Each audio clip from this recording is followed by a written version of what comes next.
কথায় আছে আশায় বাঁচে চাষা, আর তাই তো বৃষ্টির অভাব থাকলেও আশায় বুক বেঁধে চাষে নেমেছেন চাষিরা। ঋতু অনুযায়ী আষাঢ় ও শ্রাবণ এই 2 মাস বর্ষাকাল।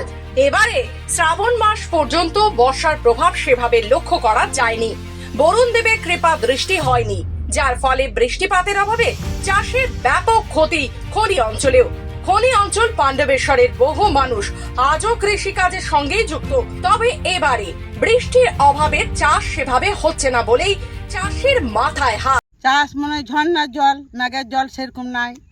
সেরকম মেঘের জল থাকলে তো আরো দুনিয়ার চাষ হইতো, সেরকম চাষ হয় না। খুব কষ্ট করে চাষ করছি আমরা, বহুত কষ্ট হয়েছে, খাচ্ছি পেটের দায়ে। হ্যাঁ, তা যাবে তখন পাম্প লাগাইতে হবে, কান্দর থেকে জল বাঁধাইতে হবে।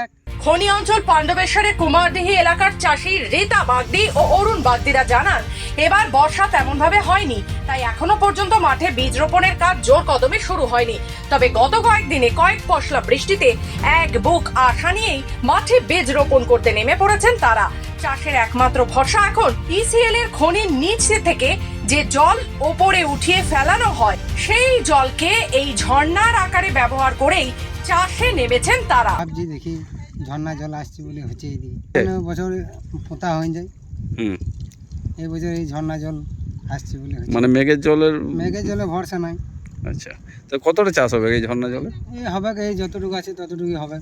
আচ্ছা, এই বছর কষ্ট করে করতে হবে আবার কি। খনি এলাকায় বহু মানুষ খনি কার্যের সঙ্গে নিযুক্ত হলেও অনেক মানুষই আছেন যারা চাষের কাজের সঙ্গেই যুক্ত।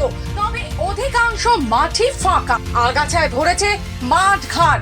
বেশিরভাগ চাষি এবারে চাষ করতে সাহস করতে পারেনি এখনো পর্যন্ত। পাণ্ডবেশ্বর থেকে সোমনাথ মুখার্জির রিপোর্ট, খবর বাংলা।